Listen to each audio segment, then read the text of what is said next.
Hello everybody and welcome. Yeah, Emmanuel is able to chat. And also Titus is there. Titus is joining from Nairobi. Emmanuel has also texted. For everyone else on the call, please let us know where you're joining us from and what is the one takeaway that you hope to get from today's session. But as we start, my name is Cynthia Wanderi. I'm from the GLA team. And today's session is on where is the money flowing. And the whole intention for this session is because at Jacobs Ladder Africa, we are cognizant of the fact that Africa's economy is changing and it's changing into the green economy transition. And we keep on saying at Jacobs Ladder Africa that there are so many opportunities that are emerging in the green economy sector. And on this other hand, we have young people who are looking for career transitions, young people who are being deemed redundant on their roles. And so today's session is to position you better in a way that will give you the steps to where these opportunities are. And so, without much further ado, today's session moderator will be Titus Macau, who's joining us from ALX. I will let him introduce himself. And our guest session for today is Kevin Okwako, who is also from GLA, who will be coming to give us the tips. So, without further ado, Titus, welcome very much. Thank you, Cynthia, for that wonderful introductions. Guys, if you can, maybe you can give Cynthia some virtual claps, for the amazing introduction and, like setting the stage for all of us. My name is Titus Macau. I do work with Alex Africa as alumni relationship manager, and it gives me pleasure to work with young people, support them in matters, careers, and opportunities. And today we are talking about, where the money is, what is the future about jobs and work and how the workforce looks like. And to help us do that, we'll be having a fireside chat with Kevin Okwako. So Kevin, maybe you can do an introduction about yourself, then we can get started. Thank you so much, Titus. Thank you, Cynthia. I'm very grateful being here. Thank you all of you who are attending. So why me? As a start, I work on a day-to-day with young people building interesting businesses, trying to figure out solutions for the green economy. The second part, before what I currently do, I was an employer. So I ran a business for over a decade. So it's very relevant. I can share ideas of what I was looking for. And I think a third big reason for why me, I have a baby sister as well.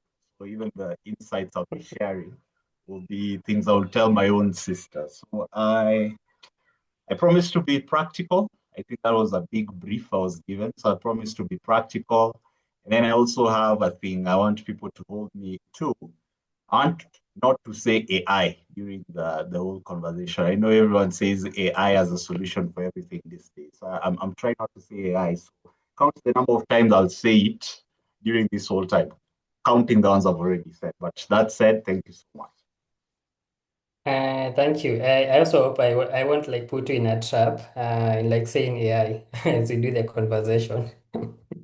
Yeah, but maybe you can start with, I know most of the people are joining us for our today's session, mostly young people. And when we hear about the green economy, maybe we picture about corporate sustainability reports or, things around environmental activism.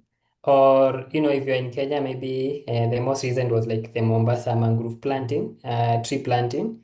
So maybe for you, Kevin, what like for African trying to figure out maybe their next meal, their next rent, how do you define the green economy in terms of jobs, income, and opportunities?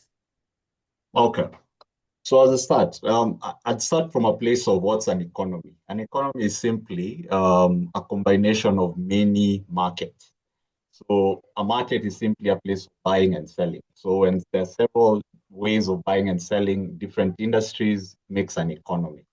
So green economy is simply that, but now adding a context of being aware of the climate, being aware of your environment. So anything related to that side tags to become a green economy kind of thing. And that's just to simplify. And the reason why it's important to start considering the green economy in terms of jobs and opportunities in it is one, as Africa, we're really developing fast. So by that I mean we are urbanizing quickly, our population is growing, and with that, there are things we need to be doing to develop. So we are building more, we need more energy, we need more food in our systems, and all those things tie back to the green economy. When someone thinks about energy, you're thinking about how do we have renewable energy sources. That's the green economy. When we are urbanizing and we're building, there are people trying to innovate around green building and using different types of materials to build. When you're growing as well, there's a lot of food that's required. So we need sustainable agriculture as a way to feed our people. So that's the green economy. So as a continent, that opportunity is increasingly growing. And as the world is transitioning, because the current ways at which people developed is harmful to our environment, and so hence the need for a green economy kind of perspective. And that's where the opportunity lies. So when we say green economy, just think of an economy as a combination of different markets, and then now put the green aspect, the climate, the environmental considerations. So that's how young people can start thinking about the green economy. Amazing. Thank you for breaking that down. I think it's kind of practical and also like brings it closer to our levels, maybe in terms of like breaking down the general terminologies around the green economy. The next question is also like tied to young people. Again, if you're on this call, I know we're gonna also mention a lot of young people, and all that, and the youth. So for young people who are like preparing for, for CVs, different industries, I think some of them are either missing the mark and they are maybe like applying for the traditional industry or where like these industries are kind of shrinking in a fast way. So the question is, how can young people like begin to read where the market is going, like instead of chasing the traditional jobs? Yeah, that's a good question. How to read an industry. Um, I'd want you to picture it from a business perspective, and I want to give you an idea. Let's say you want to enter the EV space. So EV is electrical vehicles. Maybe you want to do EV bikes. The first place, if you want to understand that industry, isn't to go, okay, you can start with what's EV bikes and how EV bikes doing in Kenya, but that won't really tell you much. The things you need to start looking into is how does an EV bike get to Kenya? Step one. So if someone wants to do an EV business, first, how will they get the bike? So there's the sourcing aspect. So you start looking at what's the logistics, where do these bikes come from, what companies bring them to Kenya. And then once they come into Kenya, so someone gets their bike, how do they actually run the bike? So you start seeing things around, you need to know how to charge it, you need to know how, where will you buy your things if you want to maintain it, those things. So as you're learning those different steps, so you've brought the bike to Kenya, you're charging the bike, you're maintaining the bike. Someone tells you need to buy batteries for the bike. So where do people buy batteries? That's how you start in understanding an industry. And then you look at all those steps, and then what are the problems? In each of those steps, there are problems. So if someone says they import it from a certain country, start understanding what are the problems while trying to get it from that country. When someone says importation is tricky, start understanding those problems and then take it a step higher. Ask yourself, currently, how are they solving those problems? So it starts with you choose an industry. So here I decided to take electric bikes. Choose it as an industry and then understand it, how you source it, how you maintain it, how you bring it to the country, how does ride hailing work? Understand all those things and then understand the problems and then see the solutions. How are they trying to solve those things? What companies are trying to solve those things? Once you start seeing that, that's when you start seeing opportunity. To know where an industry is going, whether an industry is growing or dying, it's when you go into depth because of those things, when you start understanding it fully. A number of people apply for jobs just looking at the job that came. Here's the opportunity that came, and hence you apply. What I'm challenging you to do is before even applying, understand the industry as a whole. Such research, the thing that will help you when you get yourself at a place, either you're doing an interview or you're building a solution yourself, you have an understanding. And that's where it starts.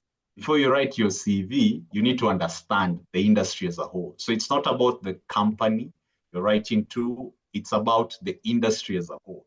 And that's a quick way to just think through how do you do that research for industry.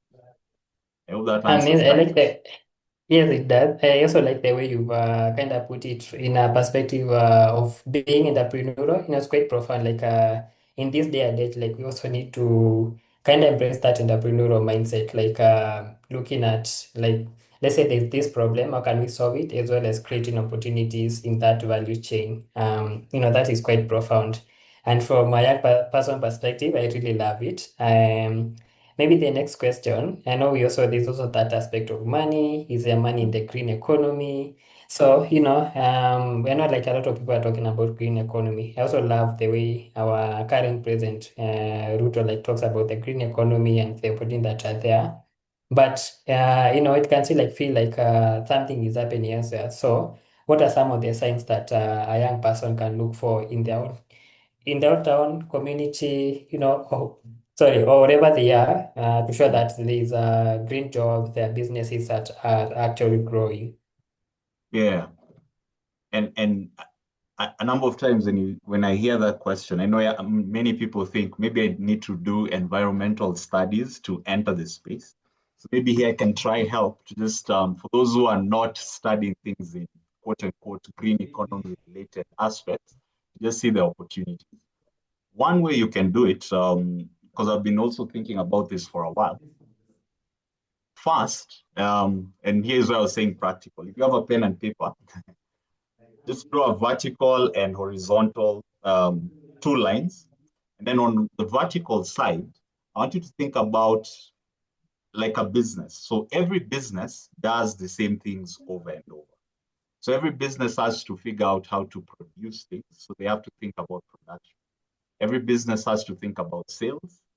Every business has to think about marketing. Every business, once they sell to people and market, they need to think about customer relationships. Every business has to figure out the technology or the IT aspect of their business. Every business has to think about finance. Every business has to think about governance. And here I'm talking about the legal things because people can sue you as a business. And then every business has to think HR. So on one side, that's the vertical. You have about 8 different components. Those are basic things that make every business. And then on the horizontal, I want to think about the different value chains. Now, I'll still use the EV thing so that it still sticks. So you remember with the EV example, I was saying, the first thing is how do you import the bike? So step one, you say import. Step two, so it's at the port. Step two, it's probably registration into the country. That becomes another thing. Step three is probably charging. So you think of charging stations and different things. Step four might be maintenance. So on this grid, you have things on your vertical and things on your horizontal. And I'm trying to show you how to follow the money. So in everything that I was saying in terms of logistics, in logistics or bringing it to Kenya, importing it, there's a company that has to have HR. There's a company that has to have the technology.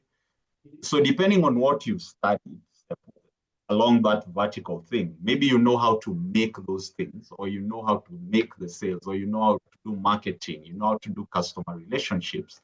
Suddenly, you have all this opportunity on 2 matrices. So you have an opportunity showing either you are a marketing person, so you start looking at different marketing opportunities in terms of can I go to companies that design infrastructure for charging EVs and then help them with their marketing? Or you've done sales, so you're looking at other EV companies that have bikes and they need to do sales, so I can do sales for them. Or you've done legal, so you start seeing, can I help the legal part of a different part of this business? The idea is, once you know the depth of opportunities, in terms of whatever you studied is relevant. because I think that's where it all starts. Because many people get a block when they think green economy, they think environmental studies or engineering because of renewable energy, but then anyone can do it. You can be IT, but your IT is relevant to a business doing the green economy. Once you have this perspective of everything is a business, and this even includes working in the NGO space. There are things they need to figure out, but you have the business but you have the functions that any business has. NGOs still need to do marketing. NGOs still need to figure out how to manage relationships. NGOs still need to figure out their IT.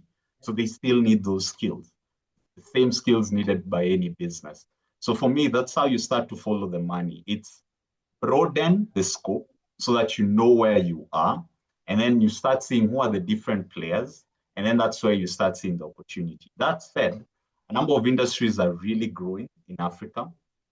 If I was to mention a few, renewable energy will keep growing because the more we grow, the more we electrify the continent.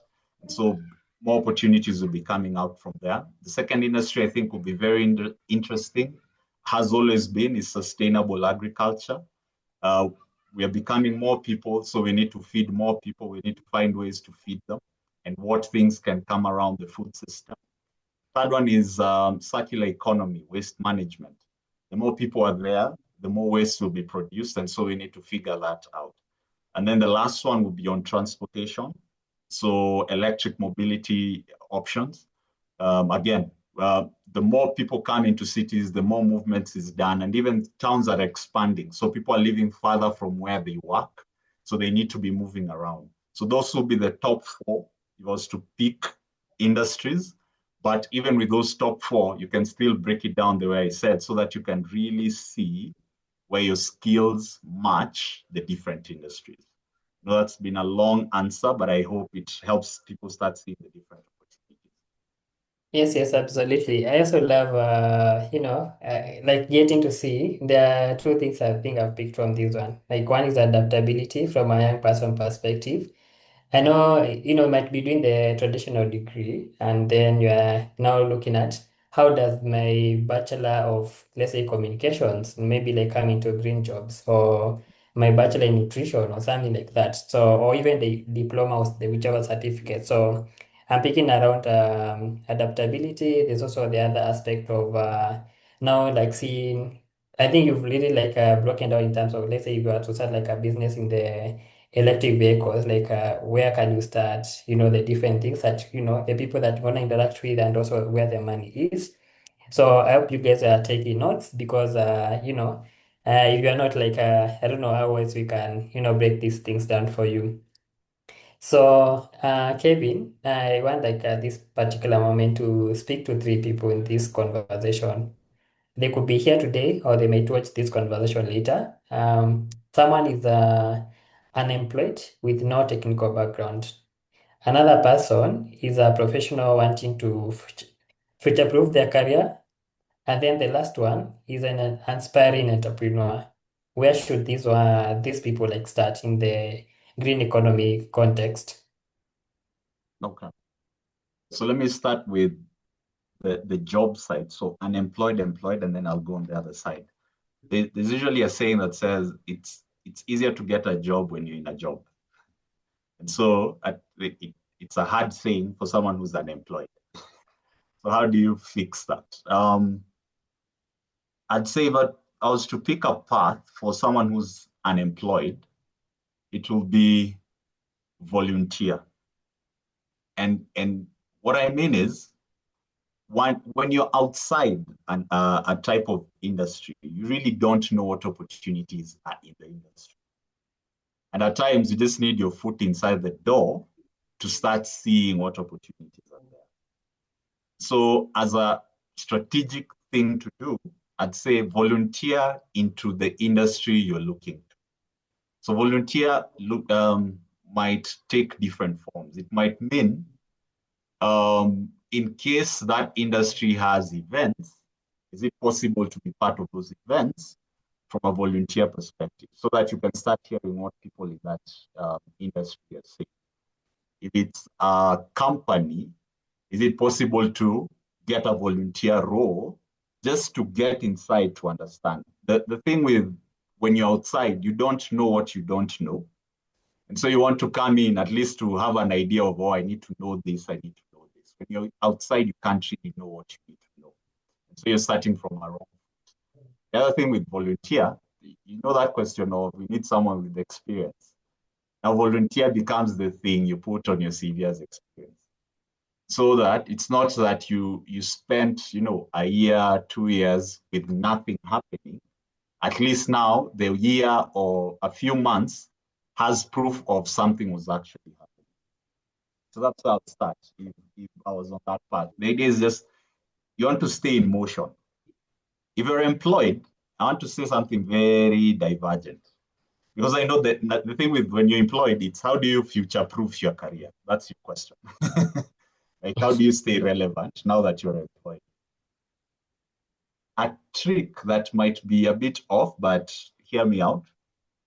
I'd propose you apply to jobs, not to get a new job, but to see what other people are asking for.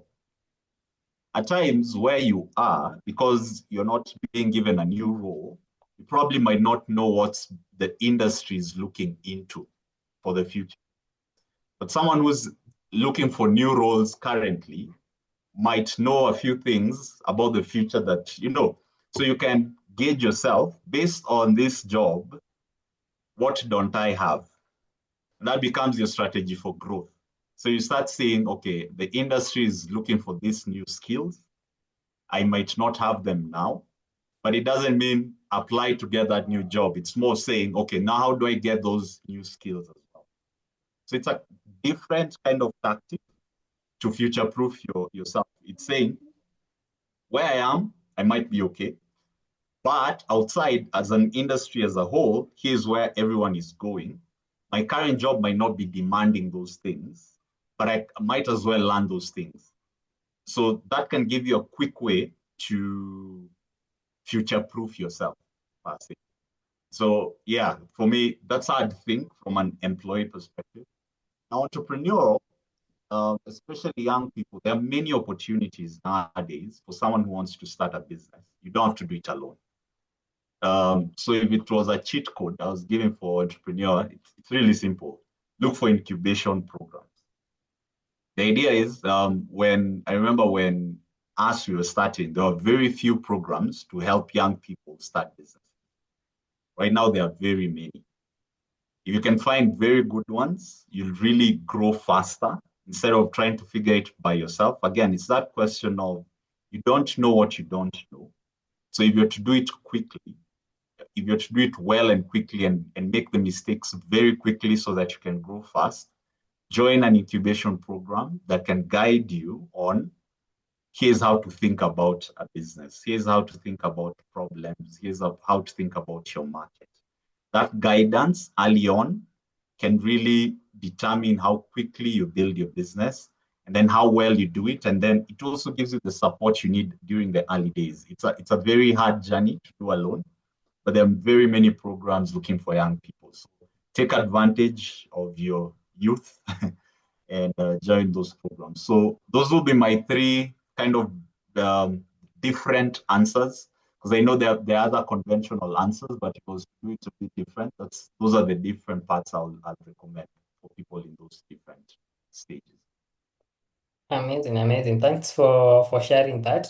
Maybe even as we continue the session, I would like to encourage anyone in the crowd, in case you have a question, you can either use the Q&A tab or the chat section. Will be addressing maybe the question like shortly. The other question, Kevin, is around upscaling or skilling today, especially in the green economy. So someone might think, I have a degree in mathematics like myself, and I want to maybe to enter the green economy. So do I, or rather, like, how does reskilling look like in this day and age? Mm. Yeah, maybe I'll answer that from a general perspective, not just green economy. There's a research I saw once. They said it takes there's this 10,000 hour rule people say, but the actual, there's a study that actually says if you do something for 20 hours, you become one of the top 10% of the people in that industry. You become one of the top people. 20 hours looks like kidogo, but the reality is if you actually sit down and time the amount of time you actually put into a thing, we usually do 30 minutes here, then 30 minutes a different thing, 30 minutes. So that 20 hours ends up being 2 years because you're just touching this week, you touch it again next week.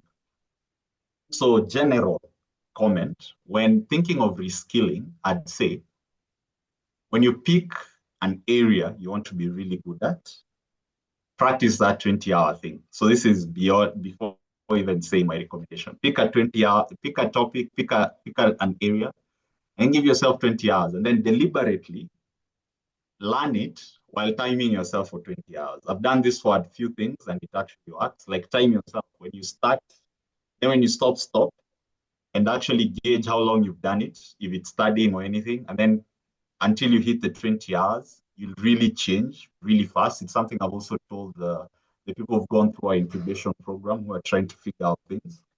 But that said, so I want to learn about the green economy. How will I do it? One, the obvious one is starting by educating yourself. There are multiple free online courses on Udemy, Coursera. Apply the 20-hour rule again.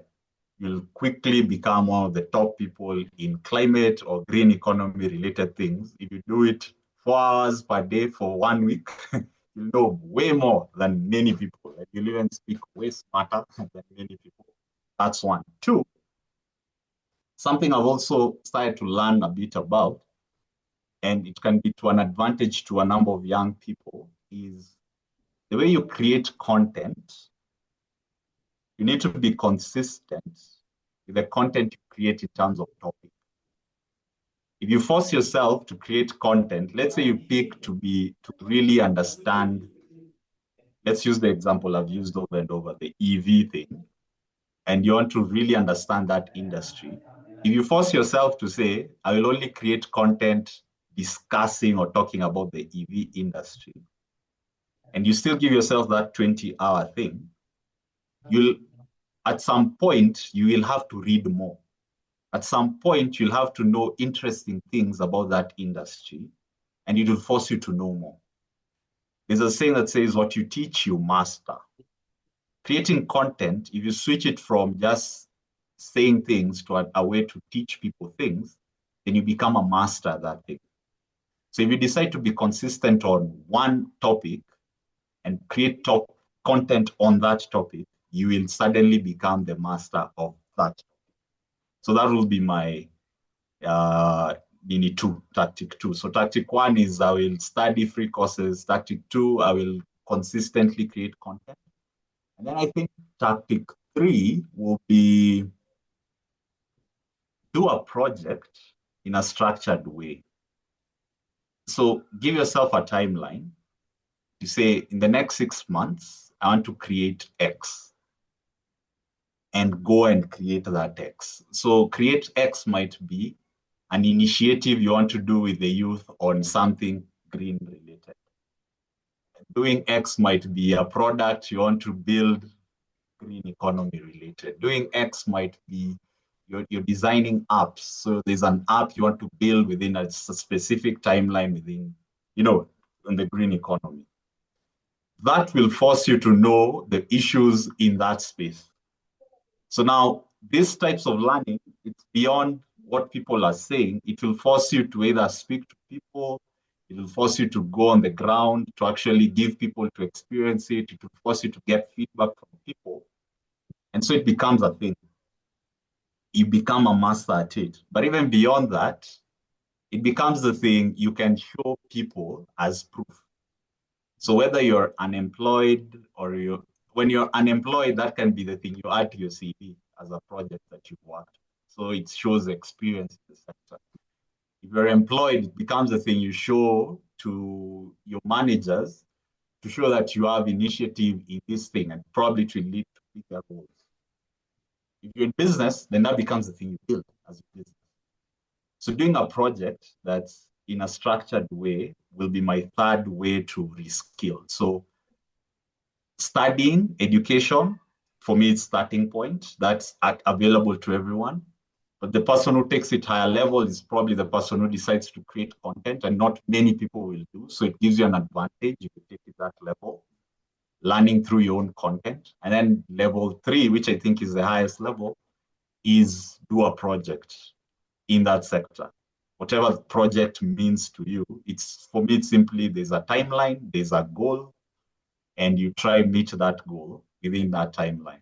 I think those 3 ways would be the best ways to really skill yourself from a point of, I'm looking at it at a point of, if I'm employing, those are things that will show me initiative, that will show me you actually know the thing.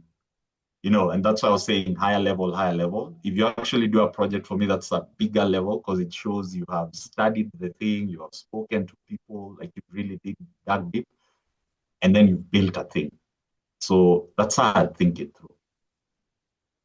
Thank you for that. That's quite profound. One thing that I've picked is how to be like a career, around upskilling, or rather like through upskilling, and also from entrepreneurship perspective, from an employee perspective, and also if you're like looking for that job. And I believe like all of us like have 24 hours, and the way like you use it is how like kind of makes a difference for all of us. So that's like a food for thought for all of us in this call.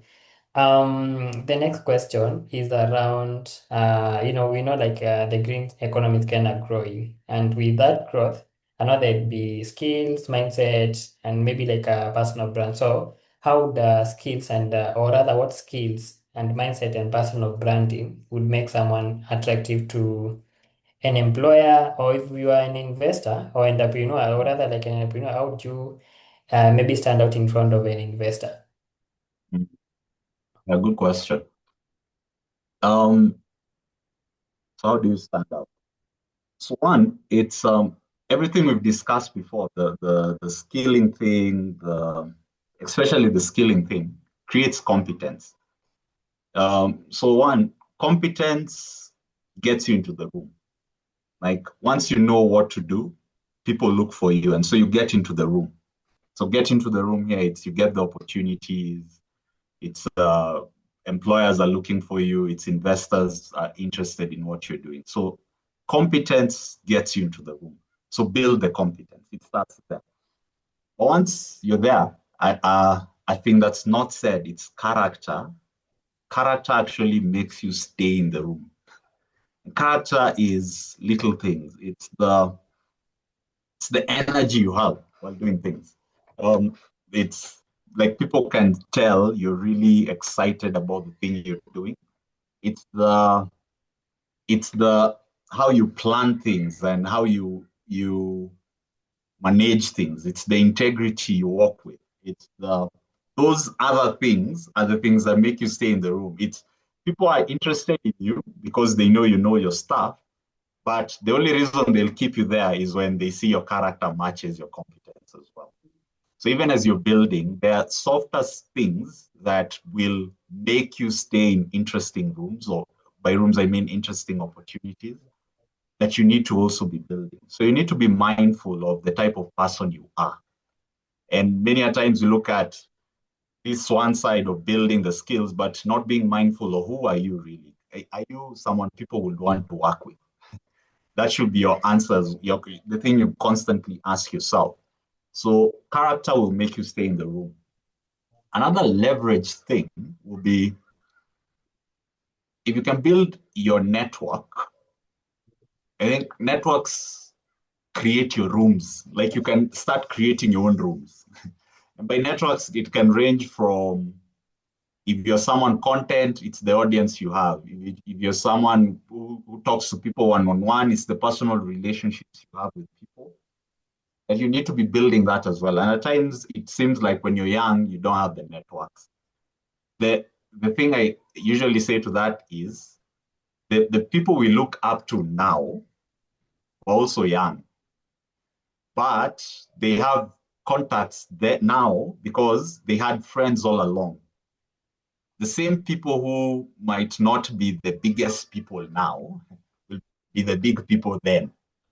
And you don't want to be looking for them then. So you need to be friends with them now, kind of thing. That's one. But two, if you can get yourself mentors, people who are where you want to go, they can really help you get into those rooms as well. So there's an aspect of one, you need to bring something to the table, which is your skill. But two, you need to be a good person, quote unquote, good. But you need to be a good person that people want to be around. So that's a character thing.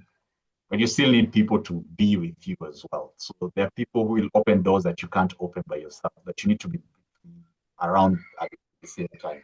So if it's to stand out, I feel like those are the things you always need to be conscious about. That you're constantly growing in your competence, you're deliberately growing in character, and then you're in a way maintaining relationships. And the other side of maintaining relationships is you also have to be worthy of the relationship. So again, you have to grow to be in a good network. So it's not just about reaching out to people. You have to be the person people also want to reach out. So yeah, if I was to look at how can you stand out, those would be the things, because I feel those three things affect whether you're looking for employment or you're entrepreneurial. Those three things hold ground either way.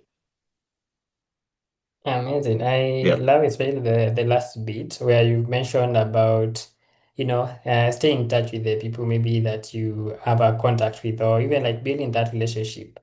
It made me maybe like to kind of digress a bit. It made me over time before our last class in our fourth year. There's a lecturer who told us that those classmates that you are sitting with, they're gonna be in places that you might want to be. So do not delete their contacts. You might reach out to them.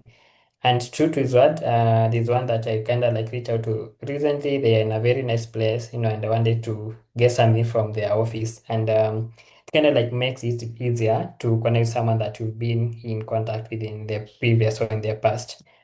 As we are coming to the close, please, in case you have a question, please be sure to drop it on the chat. We'll be answering them.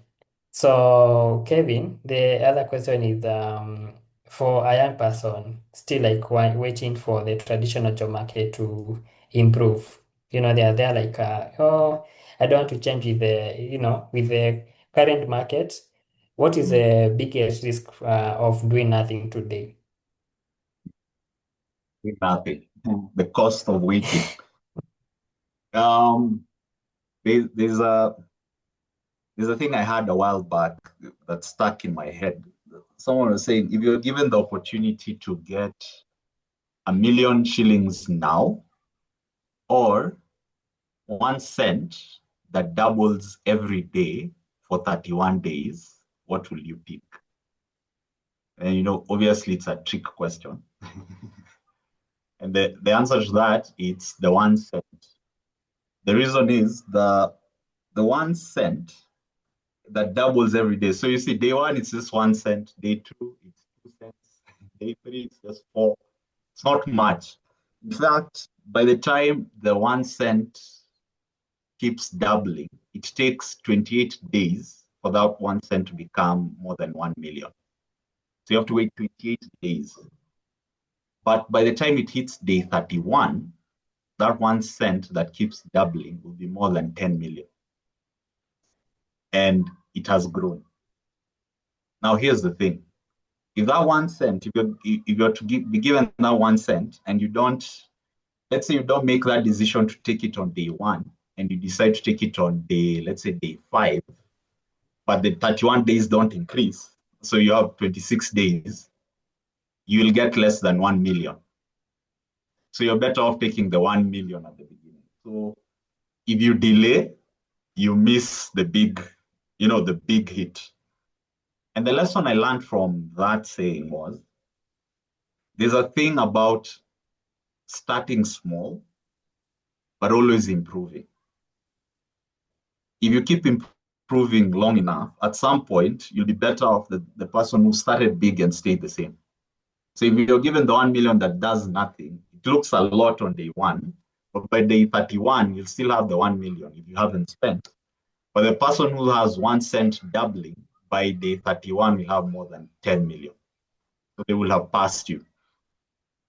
And if you have that in mind, especially for young people, the reality is you're probably starting with the 1 cent. Probably don't have the skills, probably don't have the networks. Hopefully you have the character, but you're starting from a place of you do not have much. But that little that you have, if you can keep improving on it day by day, if you can keep looking at what 20 hours am I putting in to this new skill, where can I volunteer, where can I create content, what project can I work on? If you keep improving on that, after a while, you'll really go far. But the cost of waiting, it's that thing where I said you start on day 5, you'll actually be less than the person who started with 1 million.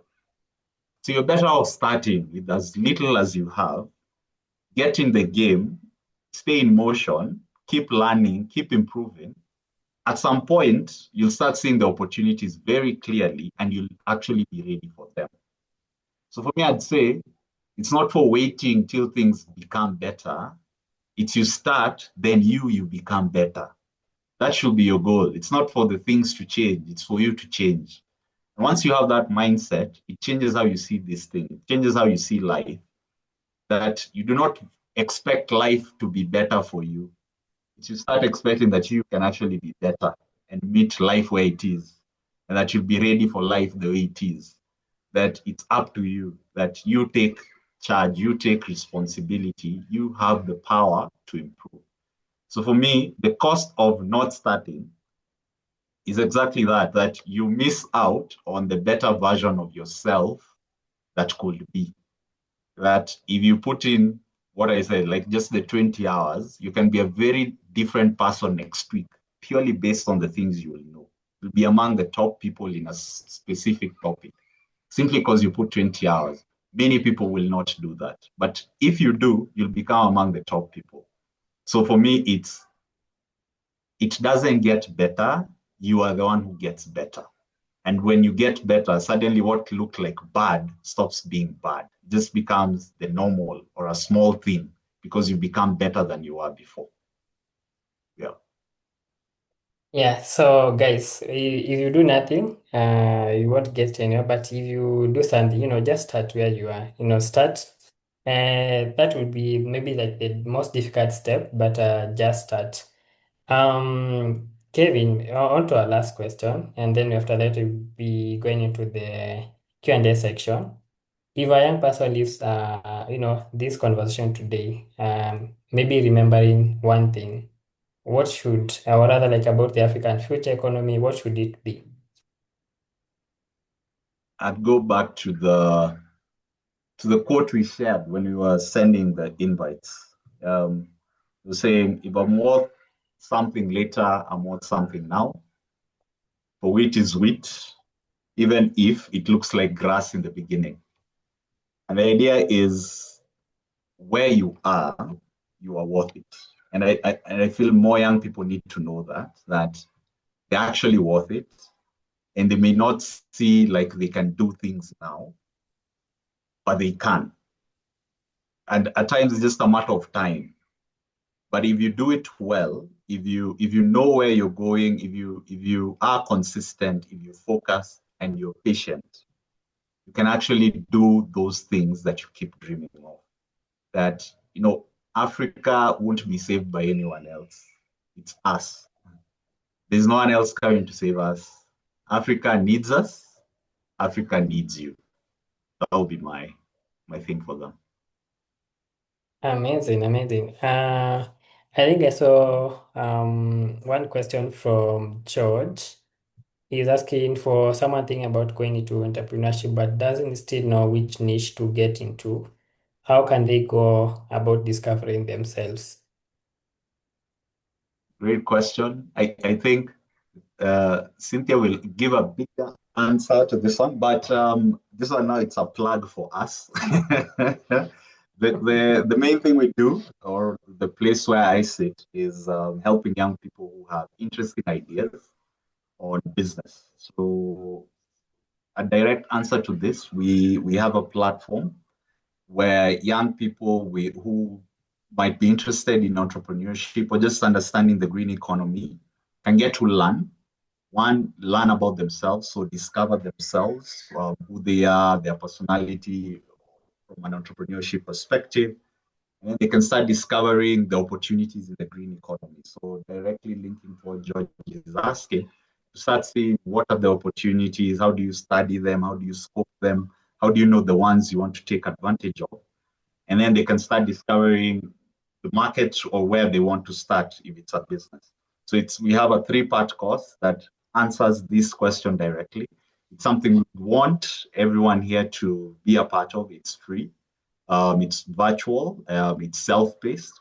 I know Cynthia will give more details on that, but yeah, I like that question has come as that will be our call to action for you guys to join and start the courses. So I like that George has preempted our steps. Is there another Yes, question? yes, yes. Not really, but in case you have a question, you can either unmute or, raise your hand or drop it on the chat. I think there's Sami, George has had a follow-up question. He's saying also he talked about mentorship. How does one go about in identifying and acquiring one? George, do you mean like a mentor or what do you mean? Maybe you can unmute Yes, to I mean clarify. like yes, like I mean like when you're trying to get into an industry, but you lack maybe the networks or the mentorship. So how do you go about like identifying if somebody in that field can be your mentor, and also how can you get them to be your mentor? Okay. So let me see.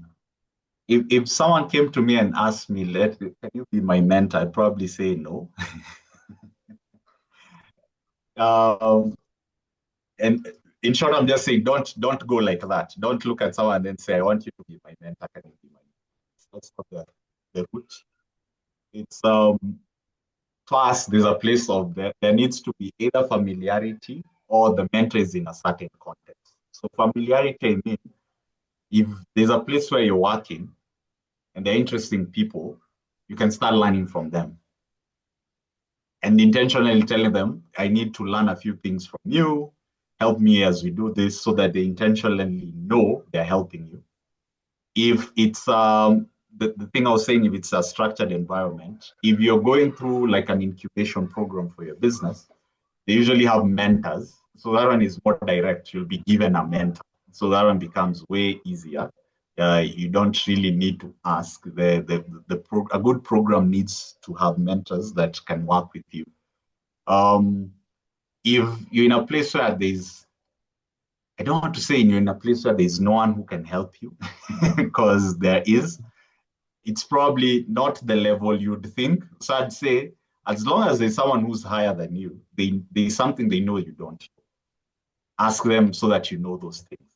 And as you're asking them, if they are good people, there are things you might ask them and they don't know, but they might know someone who does. And if they know your intention is to learn, they can be the ones who introduce you to someone and make it easier for someone else to accept mentoring you because it came from them. So I'd start with a network of people you already know who are slightly higher than where you are to help you, and then they can introduce you to the next level. The thing not to do is just go to random people and say, I want you to be my mentor, or doing it on LinkedIn, because I get that as well. Just randomly. Yeah, just structure it differently. Okay. We have room maybe for, let's say, one question. In case you have a question around careers, around entrepreneurship, around skilling, maybe you can ask. You can either unmute, you can raise your hand. There's a under React tab, there's an option to raise your hand, or you can just unmute, so that you don't leave this session with an unanswered question.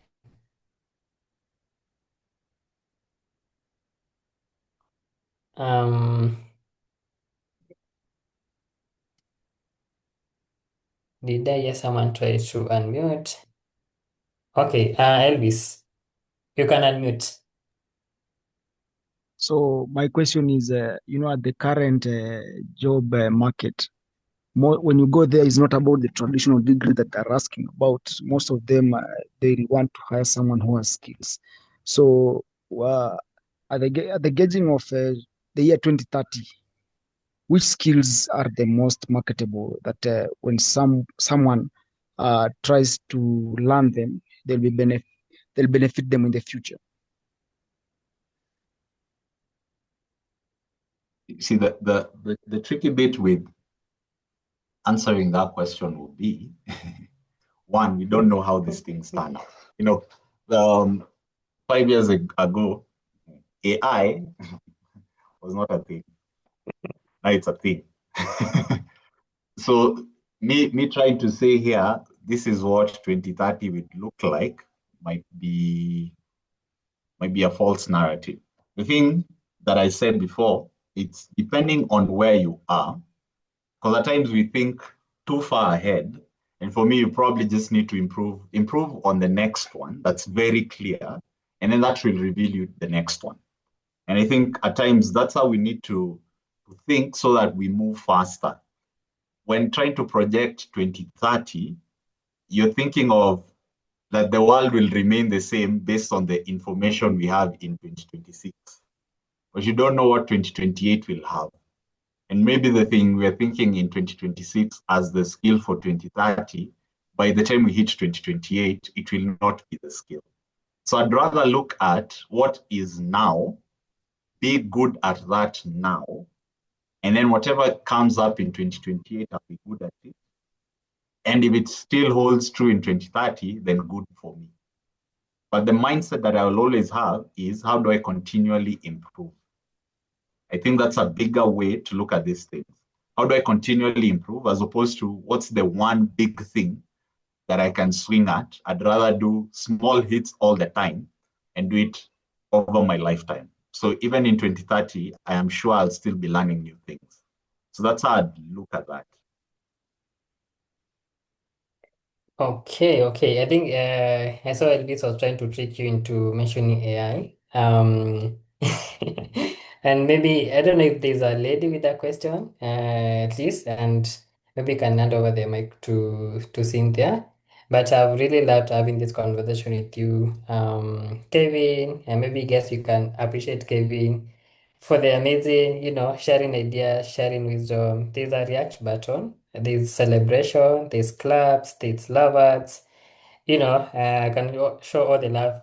In case also there's something that you've learned, maybe you can drop on the chat something that you're picking from today's session. Yeah, it's been lovely also moderate today's session. Hoping to see you soon in another session. Kevin, I've loved having this conversation. I've really gained a lot also from an outsider perspective, like someone who is kind of like also trying to understand these opportunities in the green economy. At times we hear our president talking about a lot about green economy and all these things, and you breaking down these things has really helped us to kind of have a basic understanding, a stepping stone, and then hoping to continue this conversation again soon. Cynthia, over to you. Thank you so much, Titus. That has been such an insightful session. Please, everyone, let's use the react button and let's give both Titus and Kevin their flowers. I see you clapping. I'm asking for flowers, but thank you for the claps as well. Thank you so much. I would encourage all of us to go patronize both Titus and Kevin on LinkedIn. For Kevin, you can find him on LinkedIn and at Kevin Okwako Ochima. Just go on his LinkedIn, and if there's more insights that you want from him, you could always go comment on his post. You could actually also go look at his timeline. He posts really insightful things that actually educate and inform. I am going to be doing a poll as we close, and the first poll is, how do you plan to apply what you've learned today? So we'll have a minute for each For each poll, it's only 2 questions, but just to gauge what you've just taken from this session. I can see people already saying exploring green entrepreneurship options, and we have the perfect solutions for you. Others are saying applying for green jobs or volunteering immediately. Please, let's just vote on the poll and let us know how do you plan on applying what you've learned today. Thank you so much to everyone who is participating. The leading poll is upskilling. So the main takeaway is upskilling or taking a relevant course. And I've written there AG GreenLabs. I'll be talking about GreenLabs very soon. Yeah, thank you so much for everyone who has voted. I'm about to close this poll for the second question. In 3, 2, 1, thank you so much.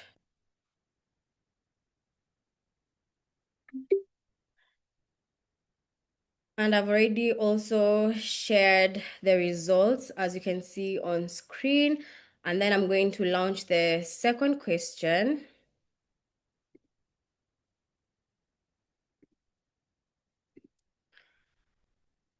And the second question is, which green economy sector are you most interested in exploring further? And again, we're going to take a minute to answer this question. Let me see where your interest is at. Is it in the renewable energy and clean tech space?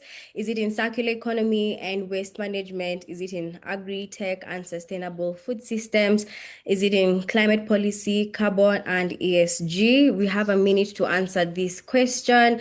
So far, the majority of the people are saying renewable energy and clean tech, and also agri-tech and sustainable food systems. Thank you, thank you, thank you for everyone who's taking the time to participate in the poll.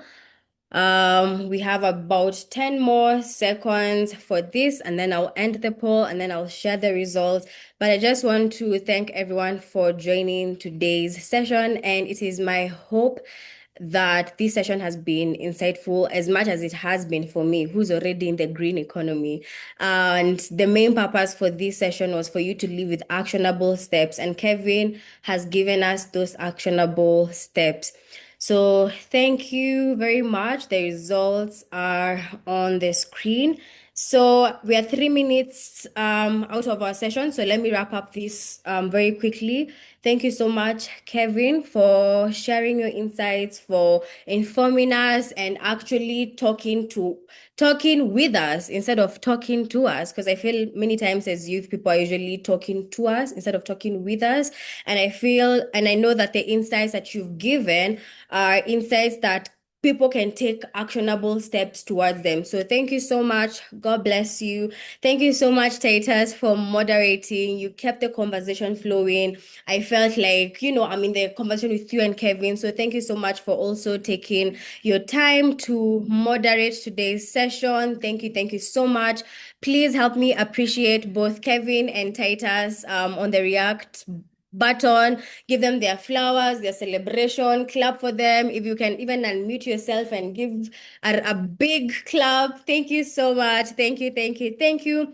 And before I thank, I don't want to say the most important, but before I thank the last group, let me talk a little bit about GreenLabs. GreenLabs is a Jacob's Ladder Incubation Program where we nurture ideas to solutions. And the main intention for GreenLabs was created to bring back hope to our generation, because I'm also a young person. So GreenLabs is a place that hope is being restored for the young people.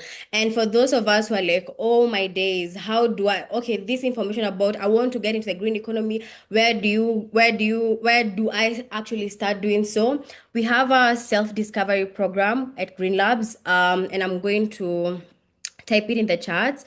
It's www.greenlabs.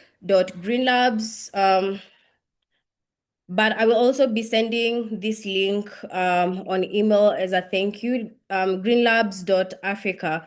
So this is a self-discovery program where you just get to understand yourself, first of all, who you are as a person, and especially in the professional setup. And then you get to learn about the green fundamentals. This is where you get to learn why the green economy is such an important topic right now for the young people.